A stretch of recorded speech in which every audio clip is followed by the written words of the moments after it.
ਅੱਗੇ ਨਿੱਕੀਆਂ ਪਈਆਂ ਮੈਂ ਉਹਨਾਂ ਦਾ ਤਰਲਾ ਮਾਰਿਆ, ਮੈਂ ਹੱਥ ਜੋੜੇ ਨੇ, ਮੈਂ ਕਿਹਾ ਮੈਨੂੰ ਇਕੱਠੀਆਂ ਕਰ ਲੈਣ ਦਿਓ, ਮੈਂ ਆਪਣੇ ਹੱਥਾਂ ਨਾਲ ਇਕੱਠੀਆਂ ਕਰ ਲਵਾਂ। ਪੁਲਿਸ ਵਾਲਿਆਂ ਨੂੰ ਸਾਰਾ ਪਤਾ, ਜੇ ਇਹਨਾਂ ਨੇ ਨਹੀਂ ਪੈਰਵਾਈ ਕਰਨੀ ਤੇ ਫਿਰ ਇਹ ਸਾਨੂੰ ਗੱਡੀ ਥੱਲੇ ਦੇ ਕੇ ਮਾਰ ਛੱਡਣ। ਇਹਨਾਂ ਪੁਲਿਸ ਵਾਲਿਆਂ ਨੂੰ ਪੁੱਛੋ ਕਿਤੇ ਫੜ ਕੇ ਕਿਤੇ ਪਰਚਾ ਕੋਈ ਇਹਨਾਂ ਕੋਲੋਂ ਆਪਣੇ ਪੈਸੇ ਖਾ ਕੇ पुलिस वाले ने पर्चे पाए। अस्सलाम वालेकुम नाज़रीन, मैं हूं एडी मलिक और मुरीद के एक ऐसे घर में मौजूद हूं जहां 4 बच्चों के बाप को बेदर्दी से न सिर्फ कत्ल किया बल्कि उसकी शनाख्त मिटाने के लिए वीरान खेतों में ले जाकर उसकी लाश को आग लगा दी। वो शख्स कौन था और क्यों उसको बेईमाना तौर पर उसे कत्ल किया? मेरे साथ मकतूल की अहलिया मौजूद है, हम उनसे जानते हैं कि ये सारा वाक़या है क्या, इन्हें कब पता चला कि इनके खावंद को, इनके शोहर को किसी ने कत्ल करके उसकी लाश को वीराने में ले जाकर आग लगा दी है। सारा वाक़या हम इन्हीं से जानते हैं। अस्सलाम वालेकुम बाजी, की नाम सी तुहाडे खावंद दा? शबीर। शबीर नूं किवें कत्ल कीता? शबीर नूं फैक्ट्री च सद के रात विच यूसफ ने फोन कीता ते आण के ते पैसे ले जा। ते असीं फोन कीता ते तू ना जाई, आंदा नहीं मैनूं यूसफ आंदा तू आण के पैसे ले जा, अपने पैसे ले जा आण के। ते असीं आख्या ते आंदा मैं बंदियां च बैठा, मैं यूसफ दी गल सुन के मैं घर आ जाना। यूसफ कौन है? मामे दा बेटा है ना। ਉਹਨੇ ਕਾਲ ਕੀਤੀ ਸੀ यूसफ ने? ਉਹਨੇ ਕਾਲ ਕੀਤੀ ਉਹਨੂੰ ਫੈਕਟਰੀ ਚ ਸੱਦਿਆ ਹੁਣ। ਠੀਕ ਹੈ। ਤੇ ਫੈਕਟਰੀ ਚੋਂ ਆਣ ਕੇ ਤੇ ਉਹਦੇ ਕੋਲ ਤੇ ਅਸੀਂ ਜਦੋਂ ਫਿਰ यूसफ ਨੇ ਕਾਲ ਕਰਕੇ ਇਹਨੂੰ ਬੁਲਾਇਆ ਸੀ ਤੇ ਕਿੱਥੇ ਬੁਲਾਇਆ ਸੀ? ਇਹ ਸਾਨੂੰ ਨਹੀਂ ਪਤਾ, यूसफ ਨੂੰ ਪਤਾ ਹੈ, ਇਹ ਉਹਨਾਂ ਨੂੰ ਹੀ ਪਤਾ ਹੈ। यूसफ ਨੇ ਤੁਹਾਨੂੰ ਦੱਸਿਆ ਨਹੀਂ ਸੀ ਕਿ ਅਸੀਂ ਸ਼ਬੀਰ ਨੂੰ ਬੁਲਾਇਆ ਸੀ? ਮੈਂ ਆਈ ਆ ਨਾ 8 ਦਿਨ ਹੋ ਗਏ ਤੇ ਮੈਂ ਆਈ ਆ, ਉਹਦਾ ਤਰਲਾ ਮਾਰਿਆ, ਉਹਦੇ ਹੱਥ ਜੋੜੇ ਨੇ, ਮੈਂ ਕਿਹਾ ਜਿੱਥੇ ਕਿਤੇ ਮੈਨੂੰ ਖਾਬ ਆਈ ਕਿ ਪਰਾਲੀ ਚ ਵੱਢ ਕੇ ਤੇ ਸੁੱਟ ਛੱਡਿਆ ਤੇ ਮੈਂ ਖਾਬ ਆਈ ਤੇ ਮੈਂ ਕਿਹਾ ਜਿੱਥੇ ਪਰਾਲੀ ਕੋਲ ਬੈਠੇ ਤੇ ਮੈਨੂੰ ਦੱਸ ਦਿਓ ਤੇ ਮੈਂ ਜਾ ਕੇ ਪਰਾਲੀਆਂ ਹੀ ਫੋਲ ਲਵਾਂ। ਮੈਂ ਕਿਹਾ ਮੈਨੂੰ ਦੱਸ ਦਿਓ, ਮੈਨੂੰ ਖਾਬ ਆਈ, ਮੈਨੂੰ ਸਾਰੀ ਰਾਤ ਨੀਂਦ ਨਹੀਂ ਆਈ ਤੇ ਮੈਂ ਕਿਹਾ ਦੱਸ ਦੇ। ਤਾਂ ਆਂਦਾ ਮੈਨੂੰ 4 ਦਿਨ ਦਿਓ ਤੇ ਮੈਂ ਲੱਭਣਾ ਵਾ। ਮੈਂ ਕਿਹਾ 4 ਦਿਨ ਦਿੱਤੇ, ਅੱਗੇ ਦੀ ਲਾਸ਼ ਦਾ ਕੀ ਰਹਿ ਗਿਆ? ਤੇ ਮੈਂ ਕਿਹਾ ਤੂੰ ਮੈਨੂੰ ਦੱਸ ਦੇ। ਤੇ ਆਂਦਾ ਚਲੋ 4 ਦਿਨ ਦਿਓ। ਸਾਰੇ ਬੰਦੇ ਪੈ ਲੈ ਕੇ ਆਖਣ ਲੱਗੇ ਚਲੋ 4 ਦਿਨ ਦਿਓ।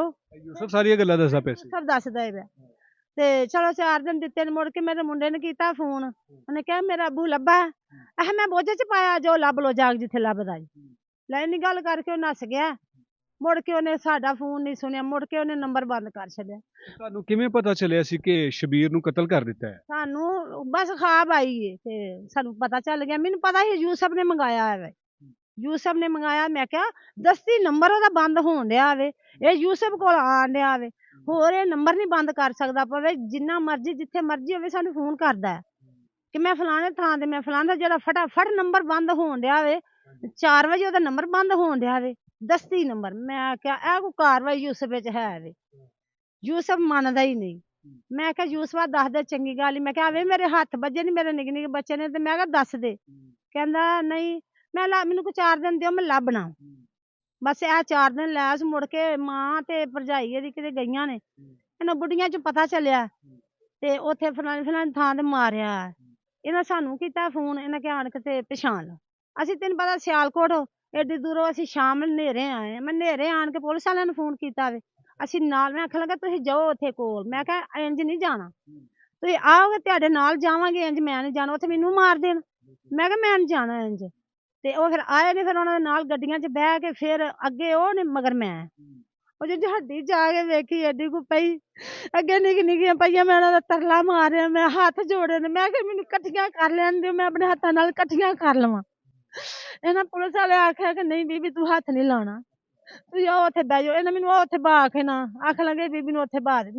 ਮੈਂ ਕਿਹਾ ਲੈ ਅਸੀਂ ਨਾ ਜਾਓ, ਜੋ ਤੁਸੀਂ ਇਕੱਠੀਆਂ ਕਰਨੀਆਂ ਤੇ ਕਰ ਲਓ, ਫਿਰ ਅਸੀਂ ਨਹੀਂ ਕਰਦੇ। ਮੈਂ ਕਿਹਾ ਲੈ ਅਸੀਂ ਨਹੀਂ ਹੱਥ ਲਾਉਂਦੇ। ਮੈਂ ਉਹਨਾਂ ਦੇ ਹੱਥ ਜੋੜੇ ਨੇ, ਮੈਂ ਕਿਹਾ ਅਸੀਂ ਨਹੀਂ ਹੱਥ ਨਹੀਂ ਲਾਉਂਦੇ, ਅਸੀਂ ਪਿੱਛਾ ਹੀ ਹਟ ਗਏ। ਹੁਣ ਆਪੇ ਇਕੱਠੀਆਂ ਕੀਤੀਆਂ, ਘਰ ਘੁਰ ਕੇ ਬੰਨੀਆਂ ਨੇ ਉਹਨਾਂ। ਕੋਈ ਆ ਗਿਆ, ਕੋਈ ਵੀ ਤਸਵੀਰਾਂ, ਕੁਛ ਬੜਾ ਕੁਛ ਉੱਥੇ ਸਾਡੇ ਕੋਲ ਉਹਨਾਂ ਨੂੰ ਐਵੇਂ ਪੁੱਛਿਆ ਪਾਛਿਆ। ਅੱਛਾ ਬਾਜੀ, ਜਦੋਂ ਤੁਸੀਂ ਉੱਥੇ ਗਏ ਸੀ ਜਿੱਥੇ ਤੁਹਾਡੇ ਸ਼ੋਹਰ ਨੂੰ ਇਹਨਾਂ ਨੇ ਮਾਰ ਕੇ ਸਾੜਿਆ ਸੀ, ਤੇ ਉਹਦਾ ਜਿਸਮ ਜਾਂ ਉਹਦੀ ਲਾਸ਼ ਕਿਸ ਤਰ੍ਹਾਂ ਦੀ ਹੈਗੀ ਸੀ? ਸਾਰੀ ਸੜ ਗਈ ਸੀ? ਸਾਰੀ ਜਿਹੜੀ ਹੱਡੀ ਨੂੰ ਫੜਦੇ ਹਨ ਨਾ, ਉਹੀ ਹੱਡੀ ਭੁਰ ਕੇ ਸਵਾਹ ਬਣ ਜਾਂਦੀ ਸੀ। ਜਿਹੜੀ ਹੱਡੀ ਨੂੰ ਫੜਦੇ ਉਹ ਭੁਰ ਕੇ ਸਵਾਹ ਬਣ ਜਾਂਦੀ। ਉਹ ਫਿਰ ਠਾਣਦਾਰ ਪਤਾ ਨਹੀਂ ਐਸਾ ਕਿਹੜਾ ਸੀ। ਤੁਸੀਂ ਪਹਿਚਾਨਿਆ ਕਿਵੇਂ ਸੀ ਕਿ ਇਹ ਸ਼ਬੀਰ ਹੈ? ਕਿ ਇਹ ਆਖ ਲੱਗੇ ਕਿ ਤੁਸੀਂ ਪਛਾਣਿਆ? ਆਖਿਆ ਕੋਈ ਹੱਥ 'ਚ ਕੋਈ ਉਹਦੇ ਕੋਈ ਬਾਂਹ 'ਚ ਕੋਈ ਸ਼ੈ ਸ਼ੂ ਕੋਈ ਮੁੰਦਰੀ ਉਹਦੀ ਹੋਵੇ। ਮੈਂ ਕਿਹਾ ਮੁੰਦਰੀ ਮੰਦਰੀ ਕੋਈ ਨਹੀਂ, ਉਹਦੇ ਹੱਥ 'ਚ ਕੜਾ। ਇੱਕ ਪੁਲਿਸ ਵਾਲਾ ਕਹਿਣ ਲੱਗਾ ਵੇਖੋ ਫੁੱਲ ਹਾਂ ਜੇ ਕੜਾ ਲੱਭਦਾ, ਉਹ ਮੇਰਾ ਆ ਦਿਓਰ ਏ। ਇਹਨੇ ਸੋਟੀ ਦੇ ਨਾਲ ਇੰਜ ਕੀਤਾ, ਸ਼ੁਕਰ ਹੈ ਉਹ ਕੜਾ ਵੀ ਬਾਹਰ ਆ ਉਸੇ ਟਾਈਮ। ਫਿਰ ਉਹਦੇ ਕੱਪੜੇ ਸੇ ਯਾਨੀ ਕਿ ਕੜੇ ਤੋਂ ਤੁਸੀਂ ਪਛਾਣਿਆ ਕਿ ਲਾਸ਼ ਸ਼ਬੀਰ ਦੀ ਹੈ। ਕੱਪੜੇ ਵੀ ਸਨ। ਆ ਤੁਸੀਂ ਕੱਪੜੇ ਘਰੋਂ ਪਾ ਕੇ ਆ, ਤੁਹਾਡੇ ਘਰਦਿਆਂ ਨੂੰ ਪਤਾ ਨੇ? ਕੱਪੜੇ ਨਹੀਂ ਸੀ ਉਹਨਾਂ ਸਾੜੇ ਵੀ? ਉਹ ਥੋੜੇ ਥੋੜੇ ਰਹਿ ਗਏ ਹਨ, ਥੋੜੇ ਥੋੜੇ ਰਹਿ ਗਏ। ਤੁਹਾਨੂੰ ਤੁਹਾਡੇ ਖਾਵਨ ਨੂੰ ਇਸ ਤਰ੍ਹਾਂ ਮਾਰ ਕੇ ਸਾੜਨ ਦਾ ਮਕਸਦ ਕੀ ਸੀ? ਇਹ ਮਕਸਦ ਅੱਲਾ ਹੀ ਜਾਣੇ, ਪੈਸੇ ਉਹਨਾਂ ਵੱਟ ਲੈਣੇ, ਮਕਸਦ ਕੀ? ਉਹਨਾਂ ਕੇ ਪੈਸੇ ਦੇ ਕੇ ਮਰਵਾਇਆ ਗਿਆ ਵੇ, ਉਹਦੇ ਕੋਲ ਪੈਸੇ ਸਨ। ਤੇ ਮਰਵਾਇਆ ਕਿੰਨੇ ਪੈਸੇ ਦੇ ਕੇ? ਇਹ ਉਹਨੇ ਆਪਣਾ ਨਮਾਜ਼ੇ ਨੇ ਤੇ ਨਮਾਜ਼ੇ ਦਾ ਕੋਈ ਯਾਰ, ਉਹਨੇ ਮਰਵਾਇਆ। ਯੂਸਫ ਦਾ ਕੀ ਤਾਲੁਕ ਹੈਗਾ ਸੀ ਇਹਦੇ ਵਿੱਚ? ਪੈਸੇ ਮਿਲ ਗਏ ਨੇ ਯੂਸਨ, ਪੈਸੇ ਕਿਹੜੀ ਪੈਸੇ ਨਾਲ, ਇਹਦੇ ਕੋਲ ਵੀ ਪੈਸੇ 2,05,000 ਰੁਪਈਆ ਸੀ, ਇਹਦੇ ਕੋਲ ਕੋਈ, ਇਹਦੇ ਕੋਲ ਤਨਖਾਹ ਸੀ। ਇਹਨਾਂ ਨੇ ਆਖਿਆ ਹੋਵੇ ਨਾ ਤੇ ਇਹਦੇ ਕੋਲ ਪੈਸੇ ਮੰਗਣੇ, ਪੈਸੇ ਨਹੀਂ ਦਿੰਦਾ, ਤੇ ਇਹਨਾਂ ਨੇ ਇਸ ਤਰ੍ਹਾਂ ਹੀ ਕੀਤਾ ਕਿ ਪੈਸੇ ਖੋਹਦੇ ਨੇ। ਇਹਨਾਂ ਧਮਕੀ ਲਾਈ, ਉਹ ਵੀ ਦਲੇਰ ਸੀ, ਉਹਨੇ ਧਮਕੀ ਲਾਈ, ਉਹਨੇ ਕਿ ਮੈਂ ਨਹੀਂ ਦੇਣੇ। ਸਾਨੂੰ ਪਤਾ ਚੱਲਿਆ ਕਿ ਤੁਹਾਡਾ ਖਾਵੰਦ ਕੋਈ ਰਿਕਾਰਡ ਯਾਫਤਾ ਵੀ ਸੀ, ਪੁਲਿਸ ਨੇ ਸਾਨੂੰ ਦੱਸਿਆ ਜੀ। ਇਹ ਸਭ ਝੂਠ ਹੈ। 10-12 ਸਾਲ ਹੋ ਗਏ ਨੇ। ਇਹਨਾਂ ਪੁਲਿਸ ਵਾਲਿਆਂ ਨੂੰ ਪੁੱਛੋ, ਕਿਤੇ ਫੜ ਕੇ ਕਿਤੇ ਪਰਚਾ ਕੋਈ ਇਹਨਾਂ ਕੋਲੋਂ ਆਪਣੇ ਪੈਸੇ ਖਾ ਕੇ ਪੁਲਿਸ ਵਾਲਿਆਂ ਨੇ ਪਰਚੇ ਪਾਏ ਨੇ। ਪਹਿਲਾਂ ਠੀਕ ਮੰਨਨੇ ਆ, ਹੁਣ 10-12 ਸਾਲ ਹੋ ਗਏ ਨੇ ਛੱਡ ਕੇ, ਕੋਈ ਚੋਰੀ ਕੋਈ ਹੈ ਨਹੀਂ ਸੀ। ਹੁਣ ਆਪਣੇ ਕੋਲੋਂ ਇਹ ਪਾਉਂਦੇ ਨੇ ਬਹਿ ਕੇ ਇਹੋ ਹੀ ਛੁਪਾਉਣ ਵਾਸਤੇ, ਹੋਰ ਕੋਈ ਇਹ ਤੇ ਪਰਚਾ ਨਹੀਂ ਹੈਗਾ। ਸਾਨੂੰ ਇਹ ਵੀ ਪਤਾ ਚੱਲਿਆ ਕਿ ਜਿਨ੍ਹਾਂ ਨੇ ਤੁਹਾਡੇ ਖਾਵੰਦ ਨੂੰ ਕਤਲ ਕੀਤਾ ਹੈ, ਉਹਨਾਂ ਦਾ ਇਹ ਕਹਿਣਾ ਹੈ ਕਿ ਤੁਹਾਡਾ ਬੰਦਾ ਸ਼ਬੀਰ ਜਿਹੜਾ ਸੀ, ਉਹਨੇ ਸਾਡੀ ਮੁਖਬਰੀ ਕੀਤੀ ਸੀ। ਉਹ ਇਹੋ ਜਿਹੇ ਵੀ ਕੋਈ ਕੰਮ ਕਰਦਾ ਸੀ, ਬੰਦੇ ਫੜਵਾਉਂਦਾ ਸੀ ਮੁਖਬਰੀ ਕਰਕੇ? ਨਹੀਂ, ਇਹ ਗਲਤ ਕੰਮ ਹੈ ਨਾ, ਇਹ ਸਭ ਝੂਠ ਬੋਲਦੇ ਨੇ ਵੈਸੇ ਪੁਲਿਸ ਵਾਲੇ ਆਪਣੇ ਕੋਲੋਂ। ਇਹ ਪੈਸੇ ਜਿਨ੍ਹਾਂ ਨੇ ਇਹਨਾਂ ਨੂੰ ਦੱਸਦੇ ਨੇ ਨਾ, ਉਹੀ ਪੈਸੇ ਦੇ ਗਿਆ। ਪੁਲਿਸ ਵਾਲਿਆਂ ਨੂੰ ਸਾਰਾ ਪਤਾ ਹੈ। ਇਹ ਪੁਲਿਸ ਵਾਲੇ ਤਾਂ ਹੀ ਪੈਰਵਾਈ ਨਹੀਂ ਕਰਦੇ ਪਏ। ਪੁਲਿਸ ਵਾਲਿਆਂ ਨੂੰ ਸਾਰਾ ਪਤਾ, ਜੇ ਇਹਨਾਂ ਨੇ ਨਹੀਂ ਪੈਰਵਾਈ ਕਰਨੀ ਤੇ ਫਿਰ ਇਹ ਸਾਨੂੰ ਗੱਡੀ ਥੱਲੇ ਦੇ ਕੇ ਮਾਰ ਛੱਡਣ। ਜਦੋਂ ਸਾਨੂੰ ਮਾਰਨਗੇ ਉਦੋਂ ਹੀ ਇਹ ਫਿਰ ਕਰਨਗੇ। ਸਾਨੂੰ ਗੱਡੀ ਥੱਲੇ ਸੇ ਮੇਰੇ ਬੱਚੇ ਨੇ, ਮੈਂ ਸਾਨੂੰ ਫਿਰ ਮਾਰ ਛੱਡਣ। ਉਹ ਧਮਕੀਆਂ ਲਾਉਂਦੇ ਨੇ, ਇੰਨੀਆਂ ਧਮਕੀਆਂ ਲਾਉਂਦੇ ਨੇ, ਮੈਂ ਤੇਰਾ ਬੱਚਾ, ਤੈਨੂੰ ਅਸੀਂ ਛੱਡਣਾ ਨਹੀਂ, ਤੁਹਾਨੂੰ ਅਸੀਂ ਕਤਲ ਕਰ ਦੇਣਾ। ਤੇ ਫਿਰ ਅਸੀਂ ਗੱਡੀ ਥੱਲੇ ਆਣ ਕੇ ਮਰ ਜਾਂਦੇ ਆ। ਫਿਰ ਇਹਨਾਂ ਨੂੰ ਠੰਡ ਪੈ ਜਾਏਗੀ ਪੁਲਿਸ ਵਾਲਿਆਂ ਨੂੰ, ਜਿਹੜੇ ਪੈਸੇ ਖਾਂਦੇ ਨੇ। ਪੁਲਿਸ ਹੁਣ ਕੀ ਕਹਿੰਦੀ ਹੈ ਕਿ ਅਸੀਂ ਕਾਤਲਾਂ ਨੂੰ ਫੜ ਲਵਾਂਗੇ ਜਾਂ ਫਿਰ ਤੁਹਾਨੂੰ ਹੀ ਅਸੀਂ ਖੱਜਲ ਖੁਆਰ ਕਰਦੇ ਰਵਾਂਗੇ? ਸਾਨੂੰ ਖੱਜਲ ਖਰਾਬ ਕਰਦੇ ਨੇ, ਕੋਈ ਨਹੀਂ ਫੜਦੇ। ਫੜਾਓ ਫੜਾਓ, ਅਸੀਂ ਫੜਾਈਏ ਕਿੱਥੋਂ? ਸਾਨੂੰ ਤੇ ਮਾਰਦੇ ਨੇ, ਅਸੀਂ ਤੇ ਬਾਹਰ ਨਹੀਂ ਨਿਕਲ ਸਕਦੇ, ਤੇ ਅਸੀਂ ਕਿੱਥੋਂ ਫੜਾਈਏ? ਇੰਨੇ ਕੋ ਬਾਸਰ ਹੈਗੇ ਨੇ ਜਿਹੜੇ ਮੁਲਜ਼ਮ ਹੈਗੇ ਨੇ?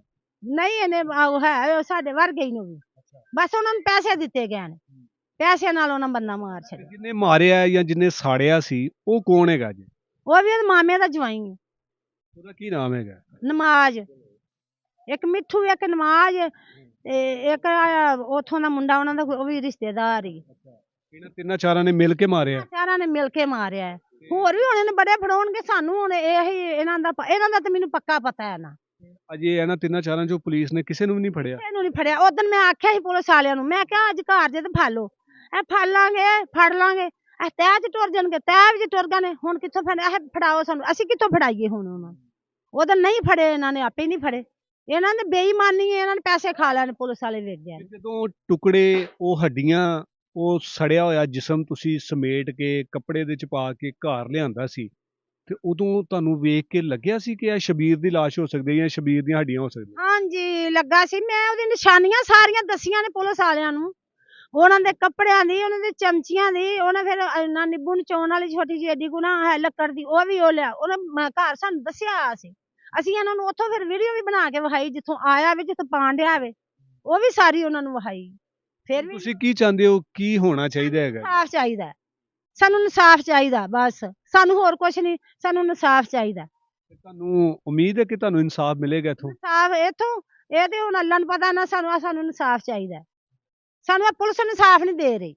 ਨਹੀਂ, ਪੁਲਿਸ ਸਾਨੂੰ ਕਦੀ ਕਿਤੇ ਟੋਰਦੀ ਹੈ। ਇਹੋ ਹੀ ਕਿ ਆਪੇ ਇਹਨਾਂ ਨੂੰ ਕਿਤੇ ਮਿਲਣ ਕੱਲੇ ਤੇ ਇਹਨਾਂ ਨੂੰ ਮਾਰ ਛੱਡੀਏ, ਬਸ ਪੁਲਿਸ ਆਹੀ ਬਸ ਕਰਦੀ ਹੈ ਪਈ। ਹੁਣ ਜਿਹੜੇ ਕਾਤਲ ਨੇ, ਜਿਨ੍ਹਾਂ ਨੇ ਮਾਰਿਆ ਹੈ, ਉਹ ਵੀ ਇੱਥੇ ਫਿਰਦੇ ਪਏ ਨੇ? ਉਹ ਵੀ ਇੱਥੇ ਫਿਰਦੇ ਪਏ ਨੇ, ਉਹ ਵੀ ਨਹੀਂ ਫੜਦੀ ਪਈ ਪੁਲਿਸ? ਸਾਡੇ ਪਿੱਛੇ ਪਿੰਡ ਹੈ ਉਹਨਾਂ ਦਾ ਵੀ, ਉਹ ਵੀ ਇੱਥੇ ਫਿਰਦੇ ਨੇ। ਸਾਰੇ ਬੁੱਢੀਆਂ ਬੰਦੇ ਲਗੇ ਫਿਰਦੇ ਨੇ, ਕੋਈ ਫੜਦਾ ਹੀ ਨਹੀਂ, ਉਹਨਾਂ ਵੱਲ ਜਾਂਦਾ ਹੀ ਨਹੀਂ ਕੋਈ। ਮੈਂ ਆਖਾਂ ਤੇ ਲੈ ਕੇ ਜਾਣ ਲੈ ਫੜਾ ਸਾਨੂੰ, ਮੈਂ ਇਸ ਵੇਲੇ ਕਿੱਥੇ ਉਹਨਾਂ ਨੂੰ ਫੜਾਵਾਂ? ਕੋਈ ਆਂਦਾ ਹੀ ਨਹੀਂ, ਨਾ ਕੋਈ ਰਿਟ ਕਰਦਾ ਤੇ ਨਾ ਕੋਈ ਆਉਂਦਾ। ਤੁਹਾਡੇ ਬੰਦੇ ਦੀ ਕਿਸੇ ਦੇ ਨਾਲ ਕੋਈ ਦੁਸ਼ਮਣੀ ਵੀ ਸੀ? ਕੋਈ ਦੁਸ਼ਮਣੀ ਨਹੀਂ, ਕੋਈ ਕੁਝ ਨਹੀਂ, ਇਹ ਸਿਰਫ ਪੈਸਿਆਂ ਦੀ ਖਾਤਰ ਮਾਰਿਆ ਗਿਆ। ਕੋਈ ਦੁਸ਼ਮਣੀ ਦੱਸਣ ਨਾ, ਫੜ ਕੇ ਜਦੋਂ ਫੜਾਉਣ, ਉਹਨੂੰ ਫੜ ਕੇ ਦੱਸ ਪੁੱਛਣ ਕਾਹਦੀ ਦੁਸ਼ਮਣੀ ਹੈ। ਪੈਸੇ ਦੇਣੇ ਸੀ ਤੁਹਾਡੇ ਖਾਵੰਦ ਨੇ ਕਿਸੇ ਦੇ? ਇਹਨੇ ਲੈਣੇ ਸਨ, ਤੇ ਉਹਦੇ ਕੋਲ ਨਾਲੇ ਪੈਸੇ ਲੈ ਕੇ ਆਇਆ ਵੀ ਸੀ ਨਾ ਫੈਕਟਰੀ ਚੋਂ, ਤੇ ਉਹਦੇ ਕੋਲ ਪੈਸੇ ਸਨ। ਇੱਕ ਤੇ ਪੈਸੇ ਮੰਗਦੇ ਹੋਣੇ ਨੇ, ਉਹਨੇ ਨਹੀਂ ਦਿੱਤੇ, ਉਹ ਤੇ ਹੱਥ ਵੀ ਹੋ ਗਏ ਹੋਣੇ ਨੇ। ਬਸ ਜਿਹੜੀ ਤੇ ਮੈਨੂੰ ਗੱਲ ਆਈ ਹੈ ਕਿ ਹੱਥੀ ਵੀ ਹੋ ਗਏ ਹੋਣੇ, ਉਹਨਾਂ ਨੇ ਕਿਹਾ ਕਿ ਹੋਵੇ ਨਾ ਤੇ ਇਹਨੇ ਹੁਣ ਸਾਨੂੰ ਮਾਰ ਦੇਣਾ, ਤੇ ਅਸੀਂ ਹੋਵੇ ਇਹਨੂੰ ਹੀ ਮੁਕਾਈਏ।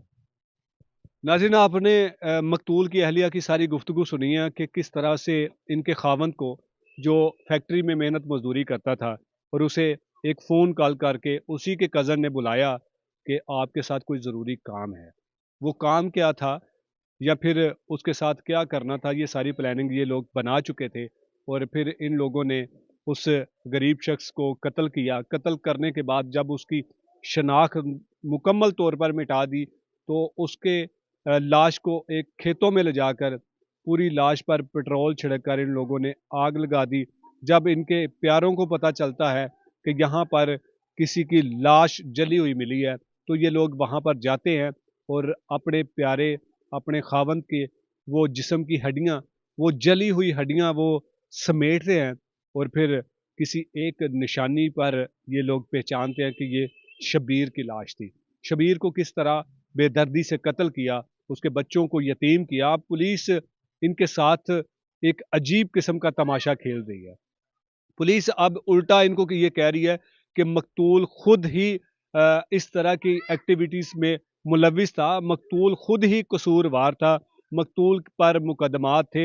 यहाँ पाकिस्तान में रहने वाला कोई भी शख्स ऐसा नहीं है जिस पर कोई मुकदमा दर्ज ना हो, या फिर ऐसा बिल्कुल मुमकिन नहीं है कि अगर किसी पर मुकदमा दर्ज करवाना है तो उसके लिए आपको कितनी मेहनत करना पड़ेगी। चंद पैसों चंद पैसों के पीछे किसी को भी आप किसी भी झूठे मुकदमे में नामजद करवा सकते हैं। यहाँ कोई भी पूछने वाला नहीं है। इनका सिर्फ इतना सा मुतालबा है कि हमें सिर्फ इंसाफ चाहिए। मुरीदके में आए रोज़ कत्लो गारत और इस तरह से किसी की सर कटी लाश तो किसी की जली हुई लाश मिलना मामूल बन चुका है। जब हम पुलिस के साथ रब्ता करते हैं तो पुलिस अपना मौक़िफ़ देने से साफ इनकार कर देती है, बल्कि उल्टे इल्ज़ाम मकतूल की फैमिली या फिर मकतूल पर लगाना शुरू कर देती है कि इसी का कसूर था। यहाँ इस शहर में रहना अब मैं समझता हूँ कि बहुत बड़ा जुर्म हो चुका है कि मुरीदके में कोई भी शख्स महफूज नहीं है। पुलिस का काम इन शहरियों की हिफाजत करना है, ना कि सिर्फ इन पर झूठे इल्ज़ाम लगाकर इस तरह के मुकदमात को जो है वो ख़राब करने की कोशिश करें, या फिर और क्या कहा जा सकता है।